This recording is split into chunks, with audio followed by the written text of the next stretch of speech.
e gli eletto peraltro una benedizione particolare per questa bella giornata di sede. Allora, se i nostri musicisti sono pronti, iniziamo con un canto al Signore. Ci siamo? Ok. Cerchiamo di cantare tutti. Guardiamo anche i gesti che Giuliano ci propone.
Nel nome del Padre, del Figlio e dello Spirito Santo, il Signore Dio, autore della nostra vita e della nostra gioia, sia con tutti voi.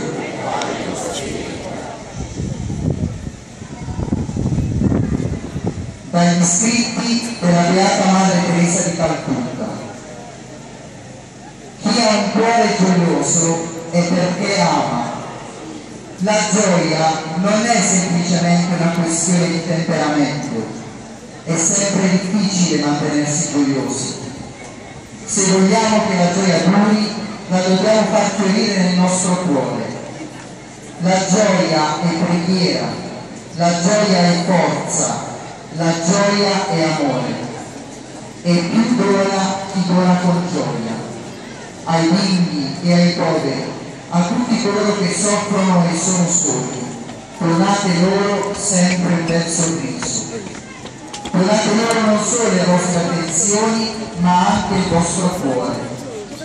Può darsi che non si sia in grado di donare molto, però possiamo sempre donare la gioia che scaturisce da un cuore colmo d'amore. Se nelle vostre giornate incontrate difficoltà e le accettate con gioia, con un grande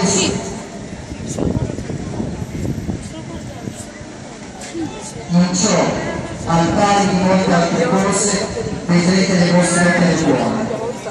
Non sarete in grado di nasconderla, poiché la gioia travolga. La gioia è assai contagiosa. Cercate perciò di essere sempre travoltanti di gioia dovunque andiamo. La gioia deve essere uno dei pilastri della nostra vita, è il segno di una personalità generosa.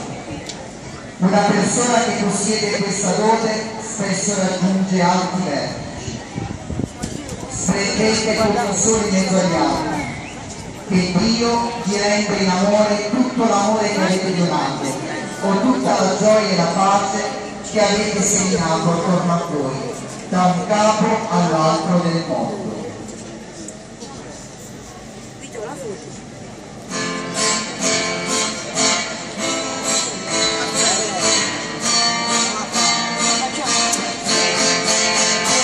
Alleluia, alleluia, alleluia, alleluia. Questo è il nostro veramente. Alleluia, alleluia.